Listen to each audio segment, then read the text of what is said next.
thank you very much for joining us this afternoon, everybody.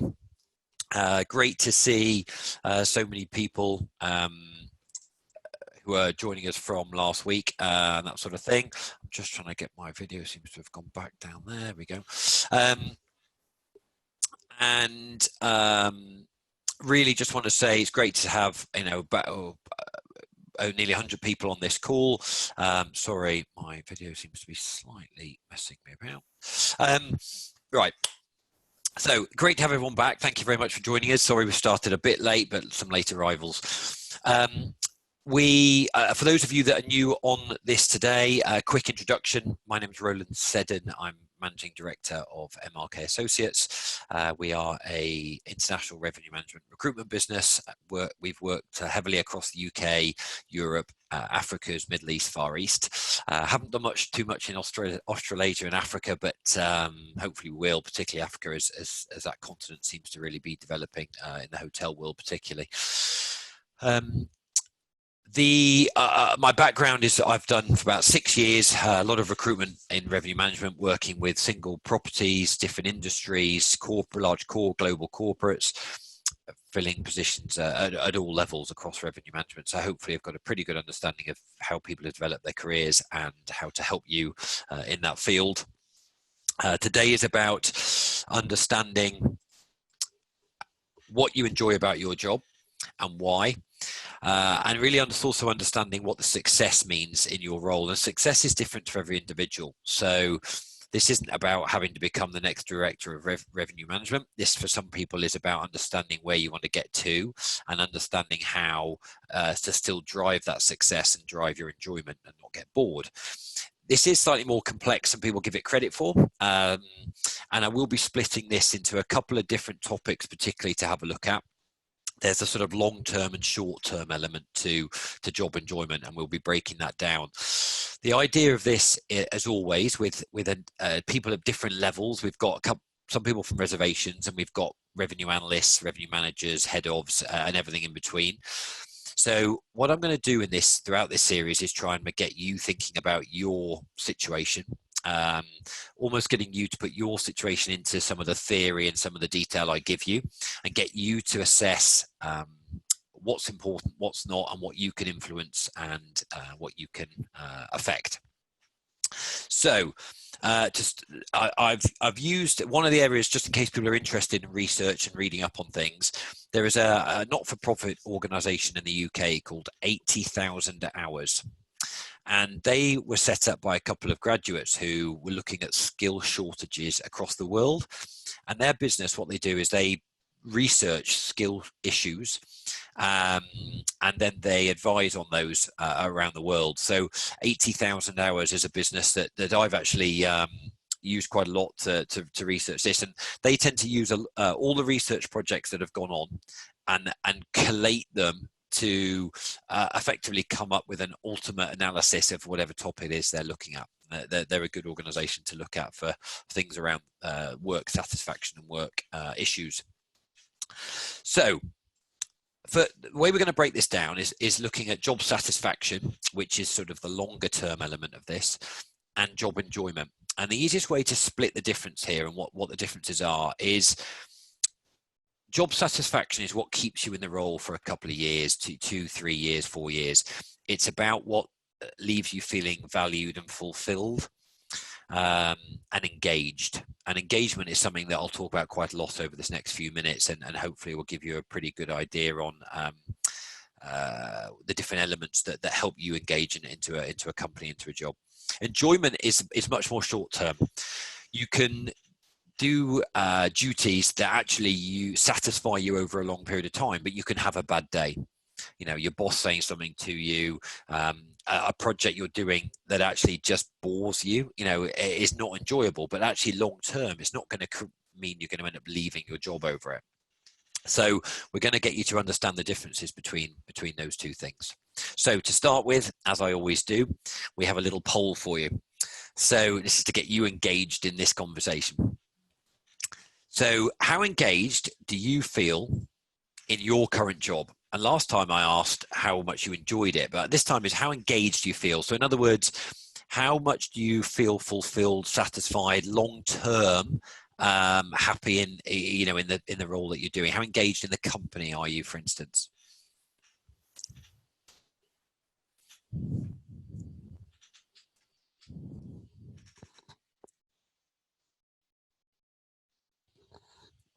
Okay, great. So I'll more seconds. 5, 4, 3, 2, 1. Oh, someone got in just in time there. So if I share those results, you'll see that heavily people feel very engaged or reasonably engaged, which in revenue management is not too surprising. And I'll come on to some things about this in a minute. But I think there's a couple of very obvious things about the world of revenue management which fulfills a lot of job satisfaction, a lot of engagement issues, quite naturally, actually, and then some slightly less so. So about 20%, 25% potentially who are less engaged, and we'll come on to some of that as well late in a few minutes. Well, in fact, some of it might be now. So, second poll for you. Now, this is, I'm not going to launch it quite yet, where you are positively engaged. So those of you that were in the very or reasonably engaged, what is it? What are the top 2 factors that push that feeling? And for those of you that weren't so engaged, are there any areas where you feel actually quite positive about your business? Are there any areas that actually you think, you know, actually the business does do quite well? So you've got autonomy.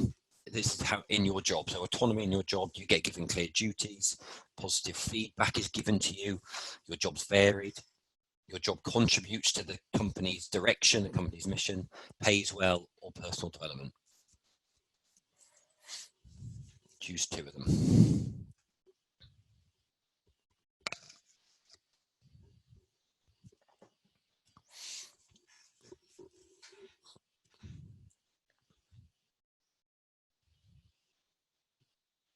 Okay, so I'll give you 5 more seconds. 5, 4, 3, 2, 1. Okay. So I'll share those results. So, and this is not too surprising, actually. I think it's quite an even spread, and I'm quite pleased to see that because I'll show you this in a minute. If you look at the top results, my job contributes to the company mission. Now, interesting, I wasn't expecting that to probably be top, even if it is quite close. Autonomy is quite important, and personal development. So that's interesting, and we'll come on to those in a minute. So autonomy and personal development, and my job contributes to the business, and a varied job. Now, I mentioned a minute ago, I think revenue management naturally pushes towards quite an engaged career, and the variety, I think, is a big part of that. So remember some of those because they'll pop up in a second. And then the last one, I promise the last one, it's the same answers where you're less engaged. So even if you are engaged in the job you're doing and you feel positive, what are the areas where maybe it's perhaps slightly less so? And for those of you that weren't as positively engaged in what you're doing, which 2 areas mainly do you think are those areas that create that feeling? Like the same answers, so hopefully it shouldn't take too long. Where do you feel less engaged? What's making you less engaged? And if you are completely engaged, then you don't need to answer any of it.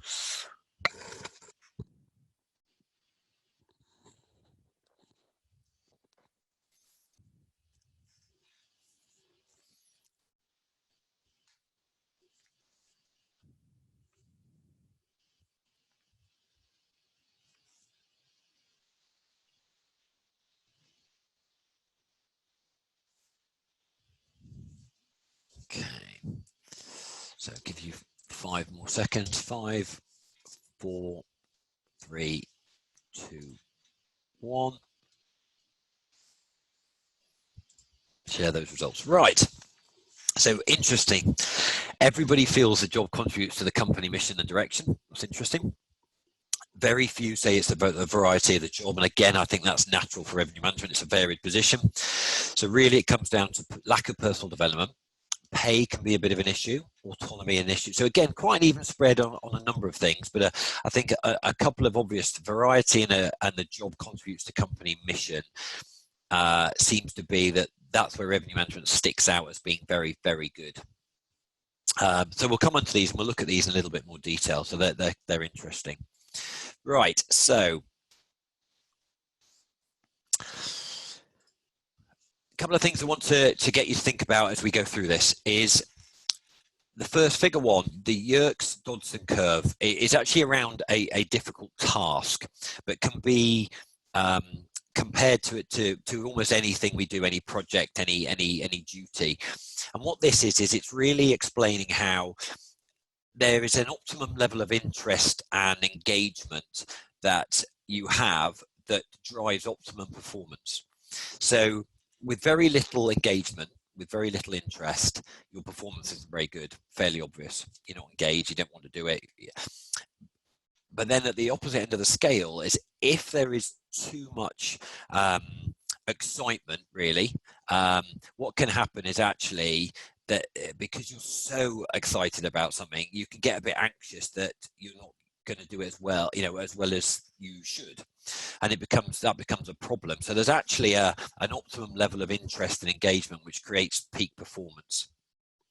When you then look at figure 2, you'll see how, based on your level of skill set, a certain amount of challenge creates an optimum performance for you. So, and an optimum feeling of engagement. So in other words, when you're building your skills, you can take on bigger challenges, and they allow you then to optimize what you're doing and to be maximum engaged in the best way. If you have a lot of skills and you're not given a good enough challenge, then you're bored. Makes sense. And likewise, if you're given a huge challenge without the skill set, you can get very anxious. So what this is about is really understanding that to be engaged to an optimum level will optimize your performance. But what needs to happen to optimize your performance is you have to be given the right challenges based on your level of skill set. And when you combine those two things, that's what starts to influence this engagement level, which influences your job satisfaction level. So this is where, with some of those things, personal development was a big issue, because you're getting to the point where your skills are not then being challenged enough to create the engagement you need to be happy in your job. So that's the point where you've got to start talking to your line managers about getting more challenges. It might be you need to move jobs to look for a more senior position elsewhere, and that's an internal decision to then make. But this is about understanding how optimizing engagement and therefore performance is all to do with your skill and challenge levels. And we're going to look at some of these. So job satisfaction is made up really of six different areas, and by far the most influential one is engagement. If you're engaged in your job, it has a huge say in your long-term job satisfaction and what you get out of it in terms of optimizing performance. So engagement is about using your skills and abilities to the fullest potential. Now, fullest potential here, and we'll come on to success in a minute, fullest potential is not about climbing the career ladder necessarily and becoming the next director of revenue. It's not what everybody wants, but it's still about making sure you perform well. It's still about, someone's put on the chat, you could only choose one of those options. My apologies if that didn't give you multi-choice, but I think it gave us an idea roughly of probably what the issues were. Yeah, engagement is, even if you're not trying to drive up the career ladder, understanding and being engaged and optimizing your performance in the job you're doing sometimes is what it's all about. And I'll come on to why it's more important for other people. So the first element is autonomy. Autonomy gives you creative freedom. It allows you to make your own decisions, and is one of the biggest influences in how engaged people are. If they're given the chance to be responsible, to have a level of responsibility for themselves, creates a very different level of engagement. A sense of completion. So this is where you are given clear tasks and they then have to be completed. That sense of achievement, being able to look at what you've done and look back at what you've done and said, you know what, I've managed to complete that task. That sense of achievement significantly influences the level of engagement people have. And so in your jobs, this is where if you feel you're not given clear tasks, or if you're working in a team and the tasks are mixed across a number of people, and you can't really look back and understand what you've achieved through what you've done, that's where people they start to become disengaged. What I'm going to do here is list a whole number of things. I'm going to ask you later on to fit parts of your job into all these different elements. So there will be a recording sent out in the next 24 hours, so you can revisit these. But I will get you to assess how your job fits into all of this to understand your level of job satisfaction. So a sense of completion. So making sure you get clear tasks and be able to deliver. Everyone's probably heard of a SMART action plan: specific, measurable, achievable, realistic, and timescales. That's the same. That's what this is all about. Making sure that whatever tasks you're given, you know exactly what they are, they're measurable, they're achievable, they're realistic, and over what timescales you should be doing them. If your company is giving you that, then that helps with this sense of completion. Feedback from the work content. So in other words, are you getting normally hopefully positive feedback, but are you getting feedback from the actual work you're doing? And this is about having the sort of respect and praise from your business. And even when you think not doing things perhaps perfectly, it's still getting the feedback for people to be able to understand why and how you can improve. That personal development is something that we mentioned, that came up in the survey earlier, and understanding and self-awareness of where you can improve becomes an important area of engagement. It's not all about praise, but praise is important. Variety of duties. Now, this is about getting involved with different projects, different assignments, having different duties to do. And interestingly, revenue management, and we'll come on to this later, with the mix of duties, analysis, communication, strategy, all those sort of different areas that you get involved with, that natural variety that revenue management gives you is one of the reasons why I think as an industry, revenue management professionals are generally quite engaged in their job, in their business, in their companies, because the variety of the job keeps it interesting. And then a sense of contribution. So the final point really here in engagement is that understanding and feeling that the work you're doing contributes to the business, to its direction, to its mission statement, that you're making a difference to the big picture. And that was something that obviously came up in the survey. So actually we have a very good cross-section here of the general population in terms of thought process, which is great because it means my presentation's obviously on point, which is good. So understanding how you contribute is a massive factor. So they're the things that create engagement. They are what allow someone to feel engaged and really satisfied with what they're doing. There are other elements that influence it as well, however. Find a job you're good at. Now, this isn't about it being necessarily your passion, but it's about finding something you're good at from an early stage, because once you find you're good at something, you naturally become more confident. Once you become more confident, you naturally start to push for more challenges. You push to get involved with new duties, different projects. You might challenge people internally a little bit more because you're confident in your knowledge. All those different things allow you to then develop quicker, take on more challenges. And we showed earlier, as your skills develop, you have to take on more challenges. So finding something you're good at is important. And as I said earlier, when we come to looking at the duties of your job and understanding your job satisfaction, look at the things you're good at. Are the things that you enjoy things you're also good at? Work that helps others. Now, there is a big body of evidence that says people that feel their jobs are helping other people gives them a sense of well-being. And with mental health and those sort of issues becoming a bigger and bigger issue now globally, well-being creates positive mental health. Now, how much revenue management helps others, I guess, is debatable. It's not charity, but we are obviously trying to maximize revenue for our own business. It doesn't really help the consumer necessarily. However, some promotion plans do. But I'm going to come on to something else in a minute, which will show you what I mean by that. So revenue management might not necessarily fulfill work that helps others too much. Work with supportive colleagues. Now, this is interesting. This isn't about everybody in your business being your best friend, but there is evidence to say that when you're in a business, if you create a couple of friends, genuine friends, and the other people are supportive as a peer group, you'll enjoy what you're doing and you'll feel that there's a supportive collection of people.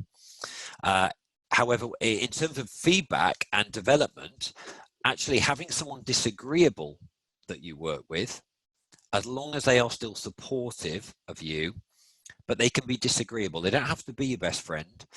They are the people that are more likely to give you honest feedback because they are less tainted to be your friend and worry about upsetting you. So sometimes disagreeable people, as long as they're still supportive of you, actually are the people where you can learn the most from about yourself and then development. But effectively, as long as you have a peer group that is supportive, not always your best friends, but supportive, then that will create a good level of job satisfaction. Fairly obvious one, perhaps, lack of any major negatives. There can be some negatives, but there just can't be overlying major negatives that go on. Guess a fairly obvious point really for job satisfaction, but the positives tend to outweigh negatives. Actually, this isn't as big a point as you may think. And then work that fits with the rest of your life. So this is important. So where people might have different aspiration levels, some people might do sport at the weekend. They might do voluntary work at the weekend. And what they need is a job that doesn't eat into their weekends, because if it did, it would upset the things that they enjoy doing. So when I was saying earlier, work that helps others, you might have a number, colleagues who do a lot of charity or voluntary work. They might work in their other half's business at the weekend. They have hobbies they want to do. Revenue management, sometimes the job that you do, sometimes it's got to fit around other things. And that becomes as important as anything else in how satisfying your job is. And if you have major commitments outside of work, actually that maybe therefore you don't want to become the next director of revenue. There's nothing wrong with that. You have other priorities. So then what's important is, does my job fit around my lifestyle and what I need to happen? And that becomes a major job satisfaction point. Interestingly on that, a couple of points. Einstein in 1905, that was his most productive year for theory generation and those sorts of things. He was basically a clerk in a patent office in the US. I can't remember what country it was at the time, but he was in a fairly run-of-the-mill, bog-standard, sort of fairly boring job. But what it did is it allowed him to fit everything else he was doing outside of work around it. And so for him, it was a job he stuck out because it allowed him to be free when he needed to be free. Also, there is a very famous American college basketball coach who's now unfortunately died, called John Wooden. He coached the UCLA college basketball team for decades, and the team was undefeated for years. It won all the college nationals for years, and he was a renowned, unbelievable coach. He said that success is a peace of mind, which is a direct result of self-satisfaction in knowing you made the effort to do your best to become the best that you are capable of becoming. Success is an attitude. In other words, what he was saying was, as long as you're satisfied in yourself that you've done your best in all the areas you can to be the best, and that might be outside of work, but therefore you've had your job which has fitted and allowed you to do the things outside of work. As long as you've done your best to do your best, you will be self-satisfied. And if you're self-satisfied, you'll be happier. So success is not about where you get to, it's about an attitude. So, okay, so before I come on to enjoyment, actually, I'm just going to say a couple of things. Pay was not a major, if you noticed in the positive engagement thing, survey we did earlier, pay didn't even materialize, wasn't an issue. In some of the negative elements, it was. Now, what that generally means, pay is not normally a fundamental level of job satisfaction. The reason it becomes an issue negatively is because there are other things that are happening, which mean when you get paid, you feel you're not getting paid enough because of other issues that are happening in your business. So pay is normally a fallback issue because of other things. And when you're looking for a job, or when you chose your job, you were probably looking at three things. Where was the job based? What was it paying? And what's the job fundamentally doing? Those three things are what's most important when people make an easy decision. And what happens is you accept your job, and there are also other things that influence it, like culture and personal development and those things. But ultimately, if you feel those are right, because you can't guarantee those are right until you start, the thing you've accepted the job on is the general duties, the location, and the pay. And what that means is when you go into a job, you know what you're getting paid every month. That doesn't change. So it doesn't affect your job satisfaction, because actually you know what you're going to get paid on payday. So it's a standard, it's a set thing. It doesn't influence how much you enjoy your job. So actually pay and location actually are things you've got to forget, because they're decisions you make at the beginning of the process that don't really change. It's everything within the role and the company and the things we mentioned earlier around job satisfaction that make the difference. So pay only affects things later on if things aren't right. So how are we doing for time? Just to make sure, what are we on? Oh, wow. Okay. So enjoyment, we'll speed through this a little bit. Enjoyment is the short-term element.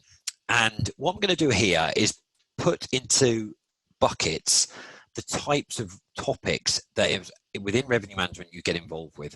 And there might be extra topics that you want to add to this, but I recommend you do this for yourselves and add in all the duties, all the things you do day to day that fit into these buckets. So strategic work. What strategic duties do you have, and how much do you enjoy them? Grade out the enjoyment 1 to 5, or 0 to 5 if you hate it. But strategies around pricing, around customer targeting, segmentation work, looking at your distribution channels, your direct booking percentages, how to improve those, your competitor understanding, that sort of strategic work. Write down the duties you're doing, grade them by how much you enjoy doing it.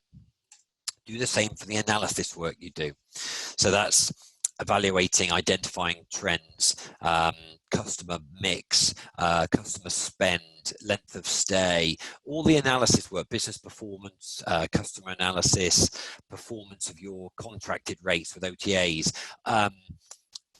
Look at all the analytics you do and break it down and look at how much you enjoy doing that. Your forecasting work, budgets, inventory management, market movements, that's going to become important with COVID-19, customer mix, events, demand, those things. Communication.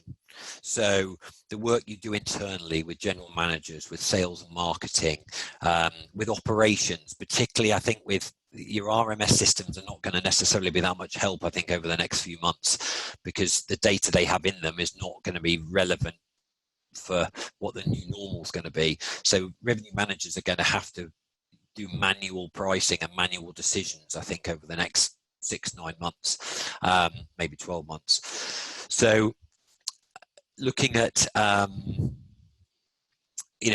so understanding, I said, market movements and events and demand is going to be important on, as I was saying, on the forecasting.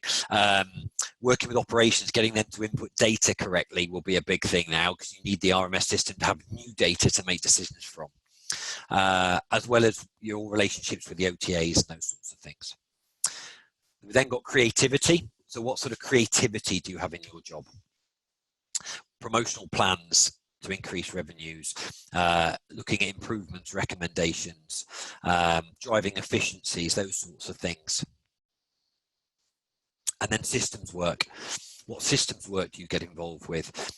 Generating reports, daily, weekly, monthly, annual reports. From a creativity point of view, mix the two. New reports that you're looking at, new KPIs you might be looking at, how to generate that information. Understanding the business needs, particularly moving forward. Are you going to be doing a lot of systems work on the RMS, the PMS, the BI tools? So really look at all of those different topics, and there might be others, as I say. And put all your duties into those, grade them how much you enjoy them short term. If you have an analysis project, do you enjoy doing that? Look at it and understand your enjoyment levels, short term, in all those sort of areas. And then what I want you to do is put it into this graph. So along the y-axis, the vertical axis, you've got your enjoyment level, and you'll have all your duties you've just done that you can grade in that enjoyment level. But then what I want you to do is put all those duties into that job satisfaction information we gave you earlier. How engaged are you doing those tasks? What autonomy do they give you? How clear are the tasks you have to do when you have to do it? Do you get recognition for it and feedback for it? How much does it feed into the big picture? Now, from a positivity and engagement point of view, that was the biggest thing. The engagement, the feeling of inputting into the big picture. How much do all those duties make you feel like that? That will then give you some information as to how those duties fit along the job satisfaction scale. And what you're going to find is you'll have all your duties dotted around on a graph like this. And you'll have some duties that you probably really enjoy doing on the short term, but actually doesn't really give you much job satisfaction over a long period of time. Would you feel that that's really going to satisfy you over a number of years? And likewise, you might have things that really give you a lot of job satisfaction, but because over a long time that they give you autonomy and they give you the things that you would actually you're looking for, but actually you don't really enjoy them. You know, I'll give you an example. When I do systems work in my business, and I'm improving our system, it's dull as dishwater because the whole time I'm doing data cleansing. And actually, enjoyment side is pretty minimal. But long term, it's going to allow our business to be able to create much better stuff, have better input, better information, and we can make much better decisions. So long term, actually, it'll be very satisfying for me. But I hate doing it now. So it's not something I want to base my career on. I'll get someone else to do it because it's important for our business, but I'm not doing it. What you're going to end up with in the top right-hand corner are the duties that you enjoy doing and ultimately long-term should give you that job satisfaction. And they will be different for everybody because people will enjoy different things and people want different things out of their job from a satisfaction point of view. And so those duties you end up with in that circle, in that top right-hand corner, they are the things you want to look at in terms of building your career or developing further. Might not mean about going up the career ladder to a director level, as I've said, but it might be that actually to keep yourself engaged and interested, even if you want to stay doing what you're doing now because you've got outside interests, for instance, these are the duties that are going to keep you engaged. And the more engaged you are, the better performance, the better you're going to do. And ultimately, that's what everybody wants.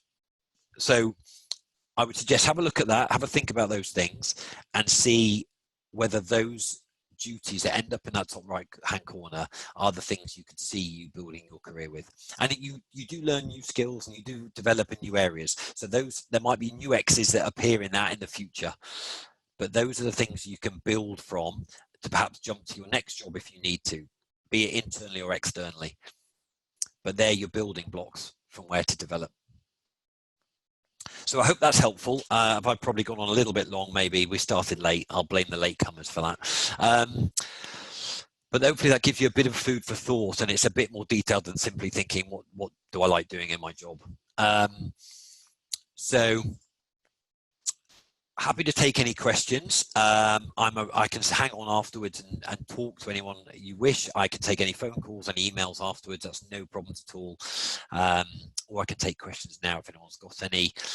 Next week, we're going to look at the culture and business types and different industries and what type of personalities fit into those cultures and what to think about because they are quite different. Many of them, different countries influence that as well, and we'll look at, then it's going to be to a degree looking at what some of those duties you think will be building your career on and where they maybe fit into some of these different cultures and different businesses. So I hope that was useful. Thank you very much for joining us. Haven't had any questions through, but I will hang on if anyone wants to send any questions through. I'm happy to answer any. Otherwise, hopefully I'll see you next week. I will send the recording out in the next 24 hours with the Eventbrite invite. And then obviously anyone who would like to take part, we'll send you the Zoom registration next week.